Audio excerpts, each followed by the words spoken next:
ஆண்டவராகிய இயேசு கிறிஸ்துவின் நாமத்தினாலே உங்களை நான் வாழ்த்துகின்றேன். ஒரு புதிய நாளுக்குள்ளாய் நானும் நீங்களும் பிரவேசிக்கும்படியாய் தேவன் நமக்கு உதவி செய்திருக்கின்றார். இந்த நாளிலும் கூட நாம் செய்ய போகின்ற காரியங்கள் எல்லாவற்றிலும் தேவனுடைய கரம் தாமே நம்மோடு கூட இருந்து நம்மை வழிநடத்தட்டும். தேவன் ஒவ்வொரு நாளும் இப்படியாக நம்மை பாதுகாத்துக் கொள்ளுகின்றார், நம்மை வழிநடத்துகின்றார். நமக்கு வேண்டிய கிருபைகளையும் இரக்கங்களையும் பாராட்டுகின்ற தேவனாக இருக்கின்றார். ஆகினாலே அவருக்கே துதிகளும் ஸ்தோத்திரங்களும் எல்லா நாளும் உண்டாவதாக. ஏனென்று சொன்னால் அவர் ஒருவர் மாத்திரமே பெரியவரும் உன்னதரும் சிறந்த தேவனாக இருக்கின்றார். அவர் ஒருவர் மாத்திரமே உங்கள் மீதும் என் மீதும் அக்கறை உள்ளவராக உங்களுக்கும் எனக்கும் கிருபைகளை பாராட்டுகின்ற தேவனாக இருக்கின்றார்.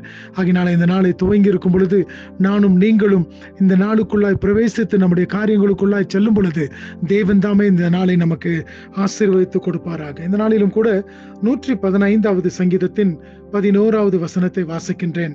Psalm 115 verse 11.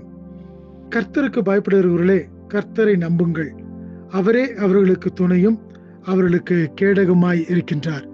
எனக்கு பிரியமான தேவ ஜனமே, இந்த நாளின் காலை வேளையிலும் கூட கர்த்தருக்கு பயந்த பிள்ளைகளாய் நீங்கள் அவருடைய சமூகத்தில் கூடியிருக்கின்றீர்கள் அல்லவா? நீங்கள் அவரை நம்புங்கள். அநேக காரியங்களை நாம் எதிர்நோக்கி போக காத்திருக்கின்றோம். அநேக காரியங்களை நாம் செய்ய வேண்டியவர்களாக இருக்கின்றோம். அப்போ யாரை நானும் நீங்களும் நம்ப வேண்டும்? கர்த்தரை நம்ப வேண்டுமான். ஏன் கர்த்தரை நம்ப வேண்டும்? அவரே நாம் நம்புகின்ற காரியங்களை வாய்க்க செய்கின்றவர். அவரே நாம் நம்புகின்ற காரியங்களை கைகூடி வர பண்ணக்கூடிய தேவனாக இருக்கிறார் என்று சொல்லி வேதத்தில் நாம் பார்க்கிறோம். அப்படி என்று சொன்னால் கர்த்தருக்கு பயந்த தேவ ஜனமே, இந்த நாளின் கால வேளையில நீங்கள் உங்களுடைய வேலைகளை ஆரம்பிப்பதற்கு முன்பதாக கர்த்தருடைய கரத்துல உங்களுடைய எல்லா காரியத்தையும் கொடுங்க. ஏனென்று சொன்னால் அவரை நீங்கள் நம்பும் பொழுது, அவருடைய கரத்துல உங்களை கொடுக்கும் பொழுது அவர் பெரிய காரியங்களை செய்ய அவர் போதுமானவராக இருக்கின்றார். அது மாத்திரம் அல்லாதபடி அடுத்த வரியில நாம் பார்க்கிறோம், அவரே அவர்களுக்கு துணையும் அவர்களுக்கு கேடகமாய் இருக்கின்றாராம்.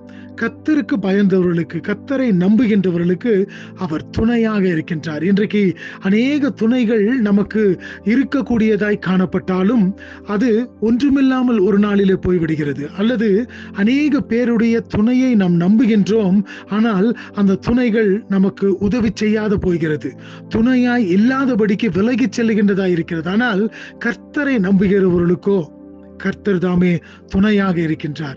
அவர் அவருடைய கேடகமாக இருக்கின்றார். எப்படிப்பட்ட சூழ்நிலைகள் வந்தாலும் நம்மை காத்து கொள்ளும்படியாய் அவர் நம்முடைய கேடகமாக, நமக்கு முன்பதாக அவர் கேடகமாக காணப்படுகின்றார்.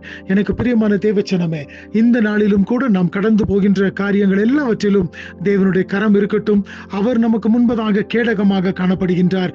அவரை நாம் சார்ந்து கொள்ளுவோம், அவரை நாம் விசுவாசிப்போம், அவரை நாம் நம்புவோம்.